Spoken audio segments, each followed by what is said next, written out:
Good morning, everyone. I have this pact I made with myself, and it's really disturbing me. It's when you get called to a birth, go to the birth. so, um, I think I've gone to all the births. I had to cancel one. I didn't get called, but I had COVID, and I never really got called to a birth since, and that was 2021. And I think I got COVID from the last birth that I had gone to with this person. So that sucks. On the job sickness or whatever received from your job. I'm looking at this actually. I don't have much time. I know I don't. There's a Maryland.gov website that has a bunch of grants that people got. So like $360,000. The program seeks to address disparities in chronic disease and food access, as well as other disparities faced by African American residents of Baltimore City and Baltimore County. So this hospital will provide healthy food for patients to prepare nutritious meals for the families. Connect patients to dietitians and community health advocates, provide 20 hours of health education. Through the primary care center and family health center, patients will have access to primary care, specialty care, prevention services, and behavioral health assistance. Like, I need a grant like that. I can't do primary care in this state because I'm a primary care physician in Oregon. Most of the time I was. It was more like primary care pediatrician, but that's not my title as naturopathic physician. But I could definitely hire somebody. I could actually, if I had $360,000, if I hired somebody part time, because God, if I hired someone that does what I do with the certain letters behind my name, they'd take all that money in a year. But I could provide the food. What else is it? Classes, 20 hours of health education. I could do health advocacy. This one has mental health, first aid, mobile medical clinic, $500,000. If I had that grant, I could do mobile medical care. Oh, that's the name of the clinic who got it. I would buy a van and put the name of my clinic on it and offer the services and sit out on the street like I've been doing. Outreach at community events, I've been doing that.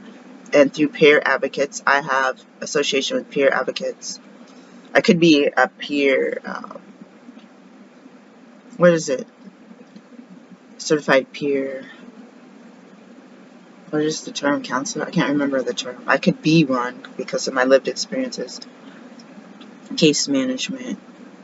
Mobile Med will facilitate connections to services to address SDOH, including food insecurity and vocational skills. Partners will provide referrals and manage CHWs.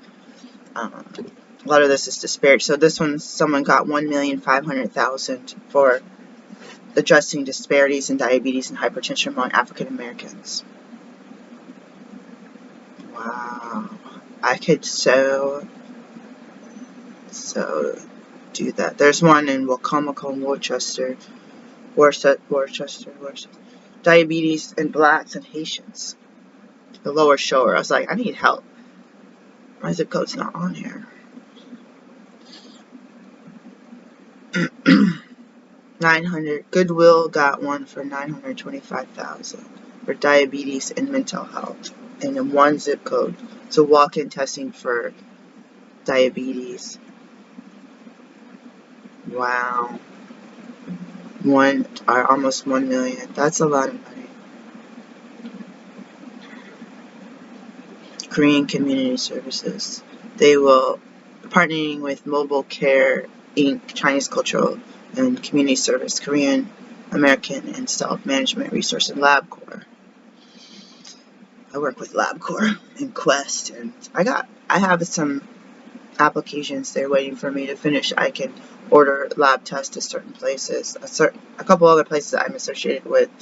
Home Kids. I can self-administer a lab test. I cannot in this state get a CLIA waived. I'm going to apply again though and clearly tell them that I have the state saying that the CLIA waive includes, or not the naturopathic scope includes testing, labs, in-house. It says that we can administer, what is it? I don't have it in front of me.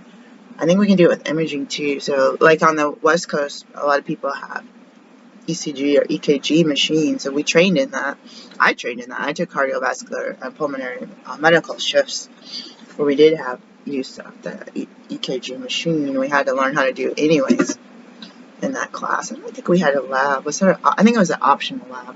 I couldn't take it because I was doing too many other optional things, botanical medicine, natural childbirthing, and the Monctures class is one of the best classes.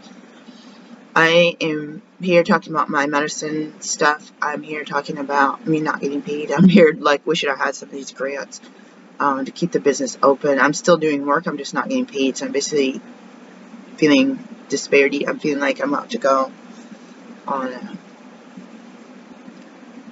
homelessness. Like, again, if I didn't have a savings, I would have already got just any job anywhere. If I didn't have my relatives, I wouldn't have got any job anywhere, except I've been paying my relatives bills and utilities and insurance, car insurance, and all these different things. Woo. Like, so I think I would be less in debt if it weren't for my family. It's like a give-take kind of thing, so I hope it evens out. I was thinking about midwifery today and the term obstetrics and people who are doing births out of hospitals, and somebody was upset about it, about people not being CPMs and CNMs, certified practical midwife and certified nurse midwife. They're saying, why aren't people using these credentials? Why are people...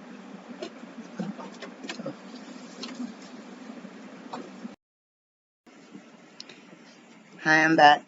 So there's a lot of different midwives in different states that I'm licensed as a naturopathic physician or as a naturopathic doctor. I have the whole,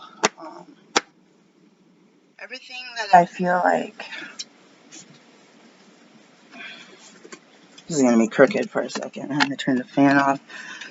Ooh, hello. Ooh, let's see how that is crooked. My partner's going to come over here eavesdropping, and I'm not going to feel very happy about it. Because I like to be private. I know you guys, there's a lot of people in the world, and very few watch these videos. It's less embarrassing. And if a lot of people watch it, I hope that someone gets help. Because I don't see videos of people doing all this crazy stuff that I'm doing. So I'll talk about wanting to close my clinic. People say you choose the wrong profession. I didn't choose the wrong profession. I think trying to deal with ADHD and having struggles with your family and severe poverty, I think that's what makes it hard to... What type of people can carve a path where they can, say, open up a health clinic full service, including birth, or just open up a birthing only clinic, even if it's doula. You're going to still be on call if you're not a shift worker. You're going to still be responsible for getting backup and different things like that. And you're going to be needing to know that you're working, you're doing consults, you're not having people pay you, you're not having work every single day. Like you go to work Monday through Friday or whatever, or weekends only. Like when you know you have a regular job from someone else, you go to work, you're supposed to get a paycheck, right? And when you work for yourself, what makes it that you can even take that route? Do you have money you start up from another job? Did you take out a loan? Do you have a partner who helps you pay the home bills? Do you have parents that help you pay or other relatives? Do you have a grant like these $1 million, hundreds of thousands, $1 million grants? Do you have someone to watch your kids when you're on call or when you have to work? Someone you can afford to pay, for Pete's sakes, because every job that I had was not enough to pay for 2 kids in daycare. I'll tell you that right now. And I took a lot of my student loans as for paying for daycare. So every time I look at that debt, it's also a debt that was so that I could get in this position. I needed to shell out funds for the family, and the funds are for the student going to school. But like for Portland State, there was some sort of scholarship I received. So thank you for the Parenting Association for the scholarship. I don't think it paid the whole thing. I still had to pay, but I wasn't needing to pay. It was $800 a month for 3 hours after care. I still had to pay part of it. Again, I have 40 grand of loans from Portland State. And some of the schooling I paid with my money. Like the first year I went to Portland State, I got a $1,000 grant, but the school cost more than $1,000. I think I even had a charge on there because I couldn't afford it. So right after I finished that year, I tried to go back in the summer, and I think that's the summer. Was it the summer that I became homeless? And I had that $30 to $50 a week job, part time. Again, I had just stopped nursing my son when he was 2 or 1 and a. Well, anyways, I had 2 toddlers and no babysitters. And the only way I could get even that job part time, was my ex-husband had to watch the kids. And he didn't do a good job. Like, he was just checked out, and the kids were just roaming around. You can't leave little kids like that. And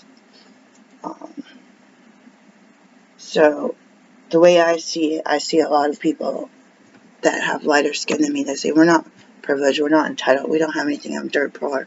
But I feel like there's this vertical lift that you and your relatives, you could be at the bottom of the, socioeconomic, educational, income earning, and work your way up. But for me, I feel like it's a few of us make it up here, and I'm still stuck down here, no matter how much effort. So I feel like if you're a certain race, you can make an effort and at least climb up a little, or get lifted up, whether it's by a spouse or a wealthy relative, inheritance, someone getting land passed to them. Every little bit of normal thing like that, I haven't ever gotten. Peace, guys. Follow your dreams.